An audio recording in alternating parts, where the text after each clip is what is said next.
Pastinya tidak ramai yang tahu apakah situasi sebenarnya yang berlaku dalam pusat kuarantin dan rawatan COVID-19 berisiko rendah PKRC di Maib Serdang. Ketika di kuarantin, perasaan takut tetap ada walaupun di kalangan pesakit positif COVID-19 itu sendiri. Kita ikuti perkongsian wartawan Astro Awani Hilmi Malik.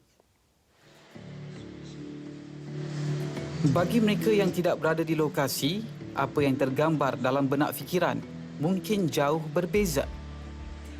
Hidup di pusat kuarantin mengubah kehidupan masing-masing. Mereka ibarat satu keluarga, walaupun dari latar belakang yang berbeza.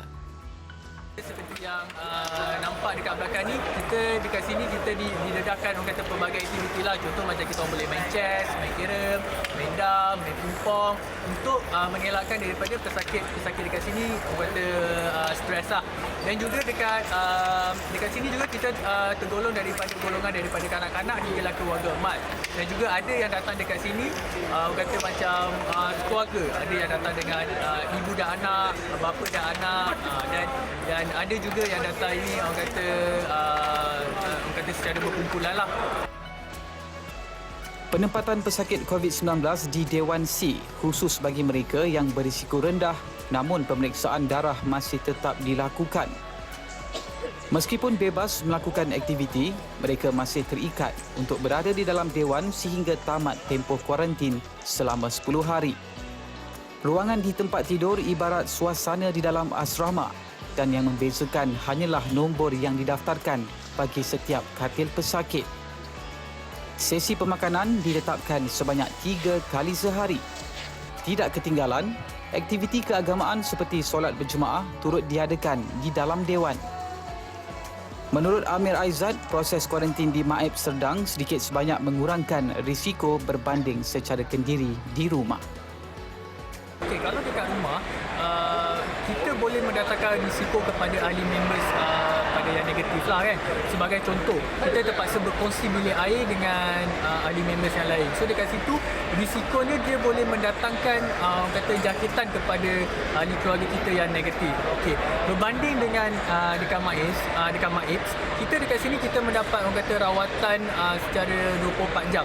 Okey, selama tempoh dalam 24 jam tu kita akan mendapat orang kata pemantauan lah daripada doktor. Bagaimanapun katanya masih tiada ubat yang khusus bagi merawat atau membunuh virus COVID-19. Apa yang penting, tanggungjawab individu untuk terus dengan pematuhan SOP sebaik saja dibenarkan keluar daripada pusat berkenaan. Even kita dekat pusat kuarantin, tiada spesifik ubat yang boleh merawat virus COVID-19 ini. Dan selepas 10 hari habis kuarantin, kita akan mendapat surat discharge daripada pihak doktor. Dan juga walaupun kita dah kuarantin diri kita selama 10 hari, virus itu masih lagi ada dalam diri kita, cuma ianya lemah dan tidak berkemampuan untuk menjangkiti orang lain. Okay? Tetapi sebaik-baiknya kita patuh SOP yang ditetapkan oleh kerajaan, jaga diri, jaga jarak dan agar penularan wabak COVID-19 ini dapat dibendung. Pesakit COVID-19 wajar mendapat sokongan masyarakat berbanding bentuk diskriminasi yang boleh mendatangkan kesan buruk. Hakikatnya mereka perlukan sokongan moral bagi memulihkan kesihatan fizikal dan mental selain kebergantungan kepada ubat sampingan. Laporan Hilmi Malik, Astro Awani.